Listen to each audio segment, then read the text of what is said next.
బైబిల్‌లో ఒక నాగరికత ప్రజలు ఉన్నారు. సింపుల్‌గా చెప్పాలంటే ఒక నగరం అనుకుందాం. ఆ నగరంలో ఒక వింతైనటువంటి చట్టం ఉంది. అదేంటంటే ఆ దేశంలో ఉన్న ప్రతి మహిళ తమ జీవితంలో ఒక్కసారైనా అక్కడ దేవాలయం దగ్గరికి వెళ్ళి కూర్చోవాలి. అక్కడ ఎవరో ఒకడు అపరిచితుడు వచ్చి ఆమె ఒడిలో ఒక నాణెం వేస్తే అతనితో ఆమె శారీరక సంబంధం పెట్టుకోవాలి. అది ఎవరైనా సరే, ఎంతటి వారైనా సరే. ఆ ఒక్కసారి మాత్రం తప్పనిసరి. ఇది వినడానికి చాలా విషాదంగా ఉంది కదా. బైబిల్లోని ప్రకటన గ్రంథం చదివారా? అక్కడ దేవుడు ఒక నగరం గురించి రాస్తూ దాన్ని మహాబబులోనని, మహావేశ్య అని పిలిచాడు. ఒక్కసారి ఆలోచించండి, దేవుడు ఒక మహానగరాన్ని అంత కఠినమైన పదంతో ఎందుకు సంబోధించి ఉంటాడు? వేశ్య లేదా వ్యభిచారిణి అంటే కేవలం శరీరానికి సంబంధించిన పాపమేనా? నిజానికి దీనికి రెండు అర్థాలు ఉన్నాయి. ఒకటి లోకానుసారమైనటువంటి అర్థం, అంటే ఆ నగరంలో విచ్చలవిడితనం మరియు భోగభాగ్యాలు. రెండవది అత్యంత ముఖ్యమైన ఆత్మీయ కోణం, దేవుడిని వదిలేసి అన్య దేవతల వైపు వెళ్ళడం, సత్యాన్ని వదిలి అబద్ధాన్ని ఆశ్రయించడం. దీన్ని బైబిల్ ఆత్మీయ వ్యభిచారం అని చెబుతుంది. అసలు ఒకప్పుడు ఆ బబులోను నగరం ఎలా ఉండేదో తెలుసా? ప్రపంచాన్ని మొత్తాన్ని తన వైపు తిప్పుకున్న ఆ మహానగరం లోపల ఏం జరిగింది? అక్కడ మహిళల పరిస్థితి ఏంటి? అక్కడ నిజంగానే అంత అరాచకం ఉండేదా? ఈ విషయాలు వివరంగా ఈరోజు ఈ వీడియోలో మనం చూడబోతున్నాం. నా పేరు డానియల్, మీరు చూస్తున్నారు Bible unknown facts Telugu YouTube channel. ఈ వీడియో చాలా ఇంట్రెస్టింగ్గా ఉంటుంది. చివరి వరకు మిస్ కాకుండా చూడండి. చివరిలో మంచి విషయాలు మీరు తెలుసుకోబోతున్నారు. బబులోను వాళ్ళు వేసి అని గుర్తుపట్టడానికి కొన్ని గుర్తులుండేవి. మొదటిది క్యూపింగ్ ద బ్రెస్ట్స్, వక్షోజాలను చేతులతో పట్టుకోవడం. నగ్నంగా లేదా అర్ధనగ్నంగా ఉన్న మహిళలు వారి బ్రెస్ట్ చేతులతో పట్టుకుని ఆకర్షణీయంగా పూజ ఇచ్చిన చిత్రాలు చాలా కనిపిస్తాయి. వీరిని సాధారణంగా మహిళలు అని మాత్రమే చెబుతారు, కానీ వాస్తవానికి వాళ్ళు వ్యభిచారిణులుగా చూపించబడ్డారు. వక్షోజాలను ఇలా పట్టుకోవడంలో చాలా పూజల్లో ఇది ఒకటి కాదు, దాదాపు ఇదే ముఖ్యమైన సంకేతంగా ఉపయోగించబడింది. బాబిలోనియన్ కళలో వ్యభిచారిణిని గుర్తించేటువంటి గుర్తుగా భావించబడేది. ఇలాంటి గుర్తులు హాలీవుడ్ సినిమాల్లో కూడా వాడతారు. న్యూయార్క్లో ఇవి చాలా కామన్. అందుకే కొంతమంది బైబిల్ పండితులు అమెరికా నేటి కాలపు మహాబబులోనని వ్యాఖ్యానిస్తారు. ఒకవేళ ఒక మహిళ పూర్తిగా దుస్తులు ధరించి ఉంది, కానీ ఆమె కూడా తమ వక్షోజాలను చేతులతో పట్టుకుని ఉంది. పురాతన బాబిలోనియా నగర వీధుల్లో ఒక వ్యభిచారిణిని ఇలా గుర్తించేవారు. ప్రజల్లో వారు సహజంగానే దుస్తులు వేసుకునేవారు, నగ్నంగా తిరగరు. అయితే వక్షోజాలను చేతితో పట్టుకోవడం వలన తాను వ్యభిచారిణి అని, సేవలకు సిద్ధంగా ఉన్నానని ఒక సంకేతం ఇచ్చేది. అధికారుల సమక్షంలో ఈ సంకేతం కొంచెం సున్నితంగా ఉండొచ్చు. పురాతన మెస్పటోమియాలో వ్యభిచారం నేటి అమెరికాలో లాగా నేరుగా పరిగణించబడేది కాదు. అయినప్పటికీ వ్యభిచారుల పట్ల సమాజంలో ఒక రకమైనటువంటి వివక్ష ఎప్పటి నుంచో ఉండేది. పాలకులు కూడా వారు ఎలా, ఎప్పుడు, ఎక్కడ తమ వృత్తి నిర్వహించాలో నియంత్రణలో పెట్టేవారు. టిగ్లత్ పైలేసర్ చట్టాల ప్రకారము, అంటే మధ్య అస్సీరియన్ కాలంలో సుమారు క్రీస్తుపూర్వం 1400 నుంచి 1000 సంవత్సరాల మధ్య ఒక వ్యభిచారిణి వివాహిత మహిళగా మాదిరిగా ముసుగు ధరించి బయట కనిపిస్తే ఆమెను 50 సార్లు దండంతో కొట్టించి తర్వాత తలపై వేడుతారు పూసేవారని పేర్కొనబడింది. ఇలాంటి చట్టాలు నేటి కాలంలో ఉంటే భయంతో అయినా కాపురం చేస్తారేమో భార్యాభర్తలు. ఇక్కడ ఒక విషయం ఏమిటంటే, పాతకాలంలో యువకులకు పెళ్లిళ్ళ ముందు అమ్మాయిలతో సంబంధాలు పెట్టుకునే అవకాశాలు చాలా తక్కువగా ఉండేవి. ఎందుకంటే అమ్మాయిలు ఎక్కువగా తల్లిదండ్రుల కంట్రోల్లోనే ఉండేవారు. అలాగే గర్భం వస్తుందనేటువంటి భయం కూడా ఉండేది. అప్పట్లో ఇప్పటిలాగా గర్భనిరోధక లేదా గర్భస్రావ కార్యక్రమాలు, సౌకర్యాలు లేవు. అమ్మాయిలు తమ పేరు చెడిపోవద్దని చాలా జాగ్రత్తలు పడేవారు. ఎందుకంటే చెడు పేరు వస్తే మంచి పెళ్లి కుదరకపోవచ్చు. అబ్బాయిలు కూడా నమ్మకంగా ఉండని అమ్మాయిని పెళ్లి చేసుకోవడానికి ఇష్టపడేవారు కాదు. అందుకే అప్పట్లో చాలామంది మహిళలు ఇలా స్వేచ్ఛగా సంబంధాలు పెట్టుకునేవారు కాదు. అప్పుడు ఈ బాబిలోనియాలో సరదా సంబంధాలు అనేటువంటి విషయాలు పెద్దగా ఉండేవి కావు. ఒక పురుషుడు శారీరక సంబంధం కోరుకుంటే ఎక్కువగా వ్యభిచారుల దగ్గరకే వెళ్ళేవాడు. వాళ్ళు తక్కువ ఖర్చుతో అందుబాటులో ఉండేవారని చెబుతారు. అందుకే బాబిలోనియన్ కళల్లో, ఆర్ట్స్లలో వ్యభిచారుల చిత్రాలు ఎక్కువగా కనిపిస్తాయి. కానీ ఇప్పటి లోకం ఆ బబులోనును మించిపోయింది. ప్రభుత్వాలు కూడా పెళ్లి కాకుండా కలిసి జీవించే జీవన విధానానికి అడ్డుపడట్లేదు. ఆ కాలంలో అది బబులోను అయితే, ఇప్పుడు మనం జీవిస్తూ ఉన్నది మహాబబులోను. బబులోను కాలంలో ఆభరణాలను వాళ్ళు వ్యభిచారులను గుర్తించడానికి ఉపయోగించేవారు. మెడలో చాలా హారాలు వేసుకోవడం వాళ్ళ స్థాయిని చూపించేదిగా భావించేవారు. ఆ కాలంలో డబ్బు లేకపోవడంతో పూసల హారాలనే సంపదగా లేదా చెల్లింపుగా ఉపయోగించి ఉండవచ్చునని కొందరు అనుకుంటూ ఉన్నారు. కొన్ని ప్రత్యేకమైనటువంటి గులకరాళ్ల హారాలు ఇది వ్యభిచారిణిని గుర్తించడానికి ఉపయోగించేవని కూడా అభిప్రాయం ఉంది. హారాలతో పాటు చేతిగాజులు, కాలిగజ్జలు కూడా ధరించేవారని చెప్పబడింది. ప్రాచీన మెస్పటోమియాలో ఇస్తార్ లేదా ఇనాన్నా వంటి ప్రేమ సంతానోత్పత్తి దేవతల ఆలయాల్లో పవిత్ర వ్యభిచారం కూడా సాగేది. అంటే వ్యభిచారం కూడా పవిత్రమనే ఆలోచనలో ఉండేవాళ్ళు వాళ్ళు. ఈ ఆలయాల్లో ఉండే ఈ పూజారుణులు లేదా ఈ మహిళలు సాధారణ సమాజానికి భిన్నంగా ప్రత్యేకమైన హోదాను కలిగి ఉండేవారు. వారిని గుర్తించడానికి లేదా వారి పవిత్ర విధిని సూచించడానికి కొన్ని ప్రత్యేకమైన పూసలహారాలు, ఆభరణాలను ధరించేవారని చరిత్రకారులు భావిస్తారు. ఈ ఇస్తార్ను గూర్చినటువంటి వివరణ నేను ఇంతకుముందు చేసినటువంటి వీడియోలో చెప్పాను. ఆ వీడియోను మిస్ కాకుండా ఉండాలి అంటే పైన ఐకార్డులో కనబడుతున్నటువంటి వీడియోను చూడండి. ఆ ఇస్తారే కాలక్రమేణా ఇస్తేరుగా పిలువబడింది అని చరిత్ర చెబుతుంది. తర్వాత క్రొత్త నిబంధన కాలానికి వచ్చేసరికి పౌలు గారు సువార్త చెబుతున్నప్పుడు ప్రజలు అడ్డగించినటువంటి ఒక ప్రాంతం ఉంది. ఆ ప్రాంతంలో అర్తిమీ దేవుని గూర్చినటువంటి గుడులు, వాటి దగ్గర పౌలు గారు సువార్తను ప్రకటించడం కూడా మనం చూస్తాం. ఆ అర్తిమీ దేవి కూడా ఈ యొక్క సంతానోత్పత్తి చేసే దేవతగానే వారు చూసేవారు. చేతిగాజులు, కాలుగజ్జలు మరియు నడుము ఆభరణాలు కేవలం అలంకారానికే కాకుండా దుష్ట శక్తుల నుండి రక్షణ కోసం కూడా ధరించేవారు. ఇటువంటి బొమ్మలను సాధారణ ప్రజలు తమ ఇళ్లలో సంతాన ప్రాప్తి కోసం లేదా పంటలు బాగా పండాలని మొక్కుబడిగా ఉంచుకునేవారు. అప్పట్లో నేటిలాగా కరెన్సీ నోట్లు లేవు కాబట్టి ఆ పూసలనే సంపదగా చెల్లింపులుగా వాడేవారట. అంటే వారి మెడలో ఉన్నటువంటి ఆభరణాలే వారి సంపాదన, అవే వారి పాపానికి గుర్తులు. ఇలాంటి విషయాలను బట్టే దేవుని యొక్క వాక్యం మనల్ని వాటికి దూరంగా ఉండండి అని చెప్పింది. దేవుడు ఇజ్రాయేలీలను అన్యజనుల మధ్య నుండి వేరు చేసినప్పుడు ఆయన వారి ఆత్మలను మాత్రమే కాదు, వారి జీవన శైలిని కూడా పరిశుద్ధపరచాలని అన్నాడు. ఎందుకంటే ఆనాడు అన్యజనులు ధరించే ఆభరణాల వెనక విగ్రహారాధన ఉంది, మంత్రతంత్రాలు ఉన్నాయి, వ్యభిచారం ఉంది.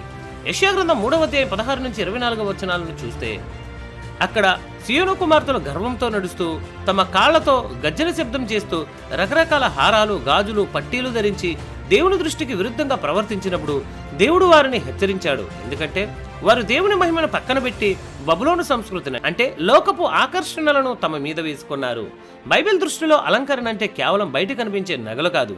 పేతురు గారు రాసినటువంటి మొదటి పత్రిక 3వ అధ్యాయం 3-4 వచనాల్లో ఒక గొప్ప సత్యం కనబడుతుంది. జడలు అల్లుకొనుటయు, బంగారు నగలు పెట్టుకొనుటయు అను వెలుపలి అలంకారం మీకు అలంకరణగా ఉండక సాధువైనటియు మృదువైనటియు గుణమును అంతరంగ స్వభావం మీకు అలంకారముగా ఉండవలను. ఇప్పుడు మన పాత నిబంధనలో తరచుగా చదివే ఒక పేరు గురించి విందాం. ఇందాక మనం బబులోను మహిళలు వేసుకునే ఆభరణాల గురించి మాట్లాడుకున్నాం కదా. అసలు వీటన్నిటికీ మూలం ఎక్కడ ఉందో తెలుసా? అదే ఇస్తారు అనేటువంటి దేవత దగ్గర మొదలైంది. ఈమెను సుమేరియన్లు ఇనన్నా అని కూడా పిలిచేవారు. చరిత్రకారులు ఈమెను ఎలా వర్ణిస్తారో తెలుసా?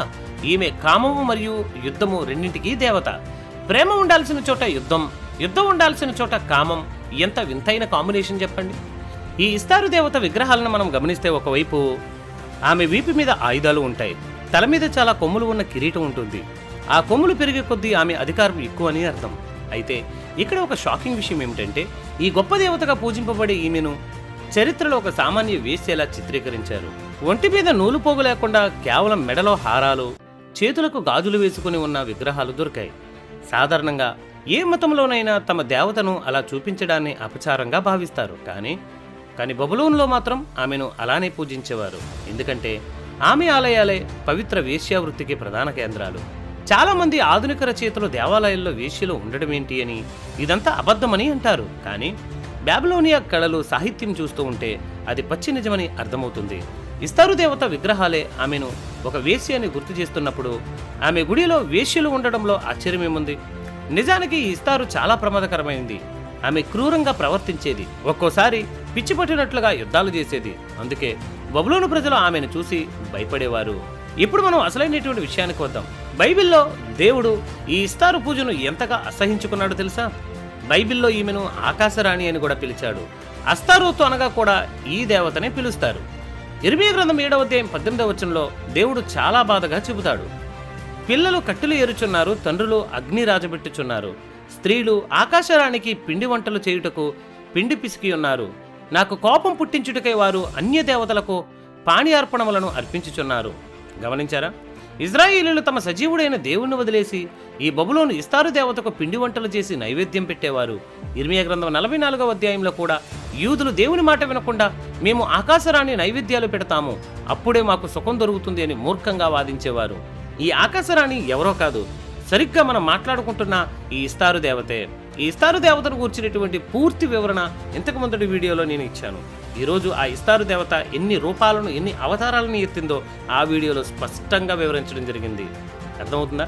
ప్రకటన గ్రంథంలో దేవుడు ఈ లోకమును ఎందుకు మహావేశ్యతోనూ మహాబబులోనుతోనూ పోల్చాడో, పిలిచాడో. అప్పట్లో వ్యభిచారం, ఆభరణాల పిచ్చి, విగ్రహారాధన, శరీరాశలు ఇవన్నీ కేవలం ఆ ఒక్క బబులోను నగరానికే పరిమితంగా ఉండేవి. కానీ ఈరోజు పరిస్థితిని చూడండి. ఆ బబులోను ఆత్మ ఇప్పుడు ప్రపంచంలో ప్రతి నగరంలోనికి, ప్రతి గల్లీలోనికి, చివరికి ప్రతి మనిషి చేతిలో ఉన్న ఫోన్లోనికి ప్రవేశించింది.